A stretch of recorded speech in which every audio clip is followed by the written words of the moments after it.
They say this game will swallow you if you ain't ready. Well, I've been ready all my life, just trying to progress every day, cause success don't happen overnight. This for them people that been hating, praying my downfall and that I don't make it. I gotta say, I appreciate it. Excuse my French, bitch, I woke up in my bed. One of the large cities in the United States. It's a great place to be. Downtown, it's one of the best places to be. Man, the food, great. You know, we known for, our special hot dogs, pizzas, gyros, stuff like that. Many places to go, Navy Pier, the beach. We got great museums. We got a lot to offer. And you never know who you see downtown. You see any and everybody downtown. My favorite food spots, I like Fogo de Chao, Papados, Benihana's, stuff like that. I like real good food. Greek Town, you gotta go to Greek Town, get you a gyro, or Jew Town to get you a Polish, famous Polish. Everybody goes to Greek Town and Jew Town, so yeah. It's time to get up.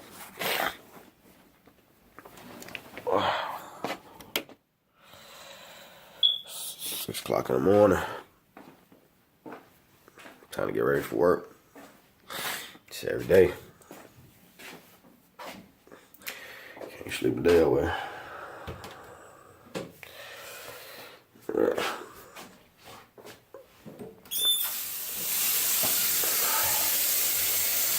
Time to go make this money. No way I know how. Good morning, world. I said about 0102.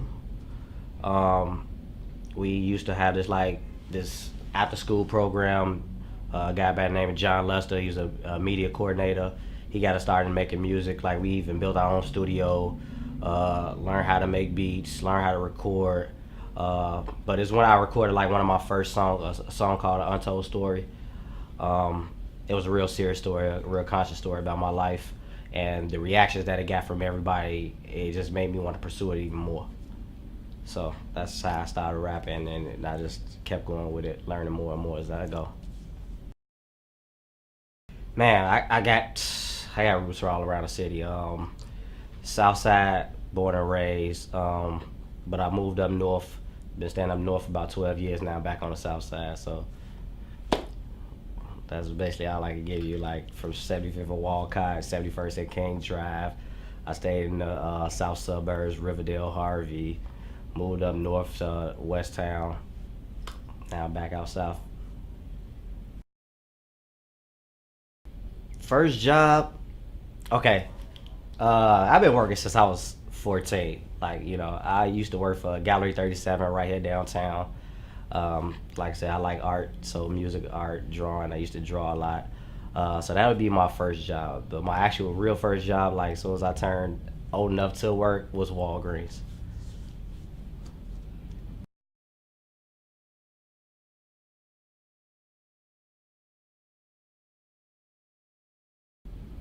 And the female, somebody that's confident, confident with themselves, how the way they look, someone who knows what she want in life, smart, intelligent, funny, outgoing, down to earth woman, very down to earth woman. Top 3 things. My engineer. I say something to drink. It ain't gotta be too serious, like a beer, so it ain't gotta be nothing serious. And complete silence. I'm not the one that like to have a party in the studio. I'm there to work, so that's what I go to. So when I'm in the studio, that's all I do. It's just me, my engineer, my thoughts, a drink, and we good to go. So I like to focus. People like to distract you off certain things, conversations pop up. It ain't gotta be bad conversation, but conversations like to pop up and everybody get off track of what's supposed to be getting done. So that's why I like to go to the studio by myself. I don't like nobody there. Might invite one person, but other than that, just me, the engineer, and the studio. That's it. I am in the morning, man. gig. It's an everyday thing for me.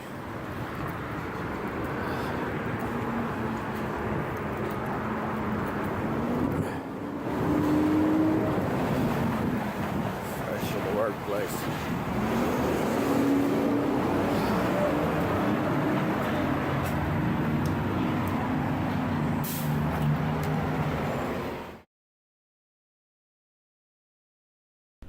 Course the greats, Jay, Nas, Jadakiss, Fabulous.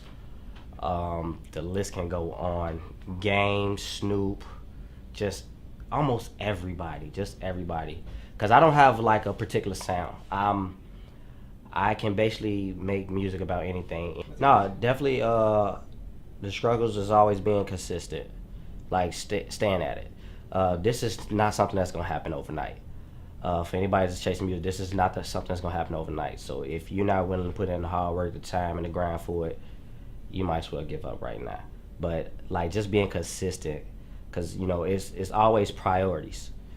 Like me having a job and working to pay off bills and stuff like that, it's always intertwined with trying to do that, trying to do music, and also have a life outside of music. You know, just going places, traveling. Cause that's one thing about me. I like to travel a lot. So that, like with those three entwined, it's like it's hard trying to balance it out. But that'll be like my major problem. Is just trying to stay consistent with it. Oh, you know what? I saw a post. I saw a post recently, and it was basically a picture, and it said there's two different types of hip hop. You got the Drake, the Kendrick, the J. Cole type of hip hop. Then you got the Chief Keef, Fredo, Lil Durk type of hip hop. And like right now, you can't really say, oh, back then this is how it was, because think about how our parents was when we was listening to hip hop and rap music and all this other music. They like, oh, what is this nonsense? So it's just like it's just evolving. It's just evolving. But the thing is, like, to stay relevant. If I say anything, just staying relevant is the key to this. Like you can still be hip hop, you can still be a lyrical rapper, but you just gotta learn how to change it up. You gotta compete. This is a competing. What can I say? It's a competing industry, should I say? It's a competing industry. Everything involved, nothing stays the same, and that's in life in general. No, nothing stays the same. So you gotta be willing to compete, willing to stay on top of that mountain. People look at Nas like Nas doesn't have a great career, which Nas has a great career. The only thing that separates Nas from Jay-Z is touring. Nas really don't do too much touring. But as far as selling music, Nas has been up there with Jay.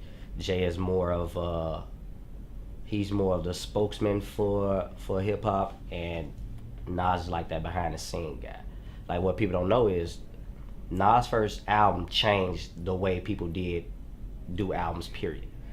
Like if y'all go back to the history, Nas was the first person, his first album was the first album to have different producers on it. Like everybody else was going about it like with one producer, like an in-house producer, but he stepped in, got different producers, DJ Premier, Pete Rock, No ID. He had so many different producers. That's why it was so different from what people was hearing. But they also say that's why hip hop changed. They say it in a good way, but they say Nas ruined hip hop. But I definitely see myself at the top doing tours, around the world tours. Definitely, that is definitely the main goal right now. But just trying to get my feet wet in Chicago first. You got to start off at home. Start off at home first. Build your name. Spread it out.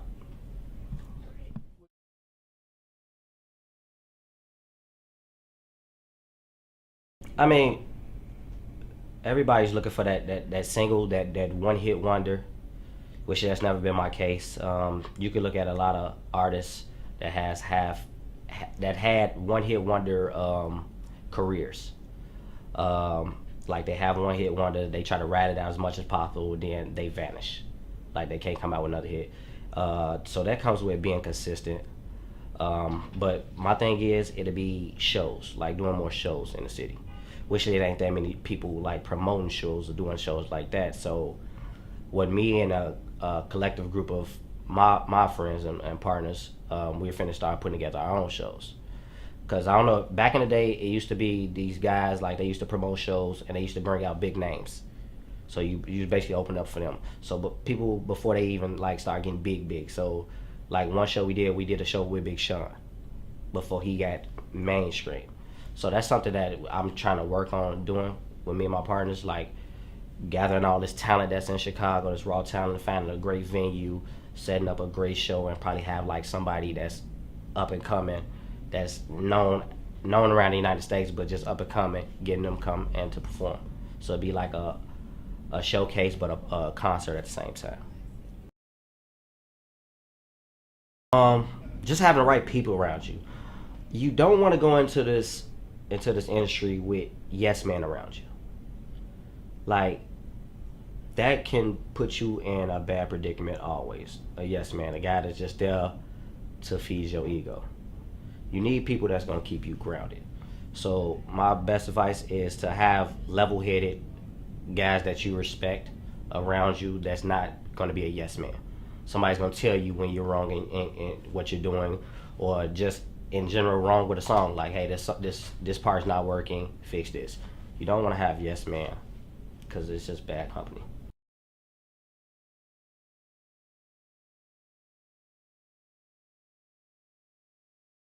Well, my best memory is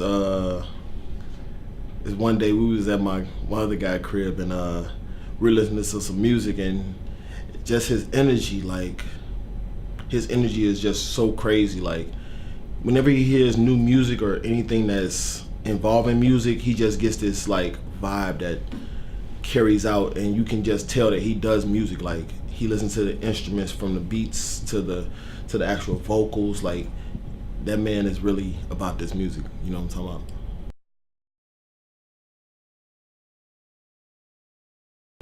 I would have to say phenomenal, because he does everything. It's not just that he raps; he also produces. He also can orchestrate music and put it in arrangements, and he's just a phenomenal individual. Like not just the music side, but it's also his personal life. Like he's just a great person to talk to, get motivation from, get advice from, and I love that man for that. That's my brother. Every day non-stop, man. At work, working hard, make sure everything go good. Day in the life. I'm in here more than I'm home. Work full time, but technically it's part time when you're doing music. Leave here, get right back to the music. His strongest traits are his lyricism, also his ear for music. He's got a lot of them. Like pretty much anything that involves music, arranging music, and life. Like he can give you, like, even if you're not dealing with music, if you're dealing with just life obstacles, he has that effect that gives you the knowledge to be like, okay, I can get through this, and I can get past this obstacle that's going on in my life right now. He is that guy that I go to whenever I need any advice. And we just vibed off of the music. Like we started talking about like different artists and different genres, and when he touched different genres, it was like it kind of captivated me. Like, oh, he likes that, I like that. You know what I'm saying? Like he's not just one type of person. Like he doesn't just like hip hop. He doesn't just like R&B. He likes an array of different music, and that's what really put me in that pool with him. Like that maybe we like, I need to start messing with him on the music side. I need to start messing with him as my brother. Like I need to talk to him more. You know what I'm saying? And ever since then we've been clicking, and we just talk, and yeah.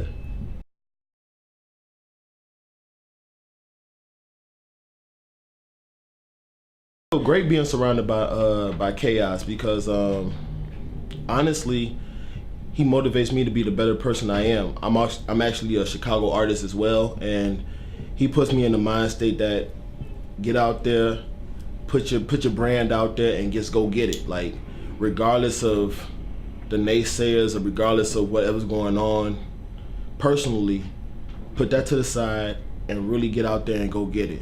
And that's the type of guy he really is. Like he's about making the dream happen, and with him being that person in my life, like it honestly makes me a better artist and a better person as well.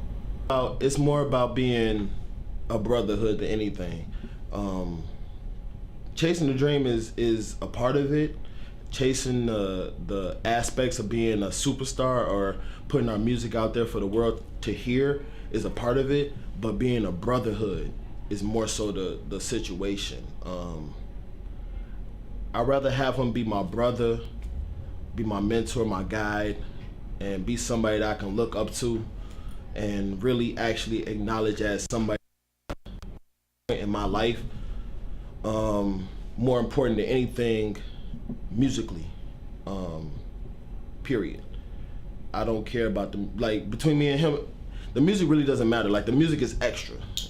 Anything else right now between me and him is like so genuine, and I love that to death. And anything else doesn't matter right now. It's just about me and him bonding and being brothers in this brotherhood. Fuck that shit, I won't compromise. What if my brother never did that shit that night? Now the judge wanna take 30 from his life. Most definitely. Growing up, we didn't live the perfect life, like the spoon, silver spoon fed. So everything that he raps about, it's a true story. It's a story. It was a struggle. Oh, my brother. Oh my God. We have so many fun memories together. I don't know. Every time we're together, it's always a good time. Even just with the, weekly things that sometimes him and my daughter get together and we dance and just have fun. So it's always a good time. From what we've been through growing up as kids and coming into adults, he's a very strong individual. He can hold his own, and he's becoming a very powerful, very smart young man. Very outspoken, genuine. He is really passionate about family, sticking together. Mm-hmm. You blame me? Hell, nothing, that's all it gave me. That ain't break me, motivated, that's all it made me. Standing on my own 2 feet, how Dina raised me. Need your friends to Wayne gets the only people say they made me. My brother, he raps a story. He tells a story. He puts me in the mindset of Tupac and Biggie, those rappers back in the day that would rap about a story about their life, about things that happened in their life. Not about these new age rappers rapping about this clothes, that clothes, what jewelry is, what jewelry that. No, he's telling a story from a struggle from a childhood up until now. He's telling a story. So within the next 10 years, yes, somebody should sign him because he is worth the time. He's worth time. He will get you. He will produce. He works hard every day. Every day he's playing music every day. So I think in the next 10 years, yeah, he'll be signed. Somebody should sign him. And I have faith that it's gonna happen because he works hard every day. Every day.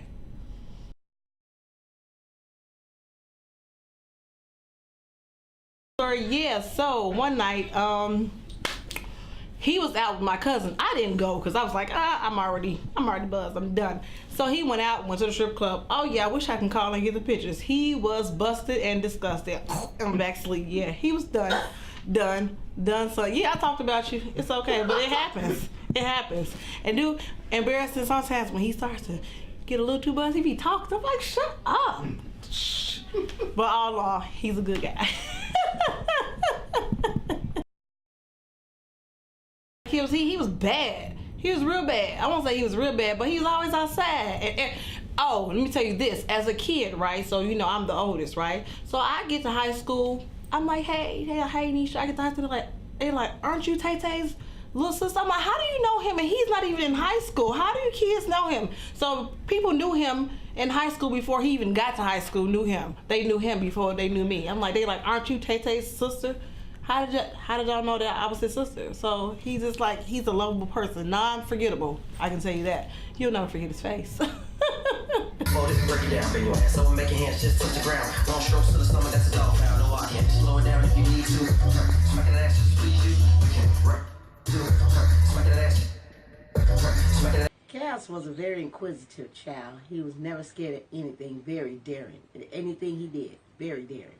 Okay. He would run up on big boys, his uncles and great uncles, and say, what you got? He wasn't but 2 feet tall. I first noticed Jonte had a talent when he was 5 years old. He was left-handed. And he would freehand draw. And it was excellent. I never seen a kid draw Fred Flintstone in a 13 by 11, the big picture frame. He drew Fred Flintstone. I knew he had talent. Fuck niggas can't tell me shit about the wild out in this hole, cause I'm feeling just like Rick James, bitch. Feeling just like Rick James, bitch. I'm a fucking fool, you better ask about. Because I knew at the age he was that he was going to be something, because he always tried anything. Anything he tried, he was always good at it. Anything he did. He's very talented when he was little. Tumbling, flipping, just doing it, all kind of things. It has shaped his life into a very good young man. You know, he's never been in any trouble. He don't run around with his pants hanging low. He don't like that. If he gains your trust and you get his trust, keep it, because his circle of people, his friends, is very small. So once you cross him, it's going to take a lot for him to forgive you to get back in his circle, which is very hard to do. So if you get in that circle of friends of his, stay true to him, because he's a true person. He'll stay true to you. Anybody looking for me, you can definitely Google me, The World in Kaos, TheWorldKaos. You can look me up anywhere, SoundCloud, Reverb Nation, MySpace, YouTube, everything, Twitter, all of it. Same thing, it's all the same thing. The World in Kaos, TheWorldKaos. More money like Damon Wayans, and I added up like a damn major. I am nothing short of amazing. At least that's what Show Ho be saying. I got a few shooters that's on the team, like Steph Curry. They don't need a screen, so you don't really want to cause a scene, cause they'll fuck around and have to cause a scene. A farmer high nigga produced the green, and gon' ball on him like Mr. Clean. Do say y'all don't do the lean, but I've been sick, no Charlie Sheen. Keep these niggas out of my hustle, cause they dry.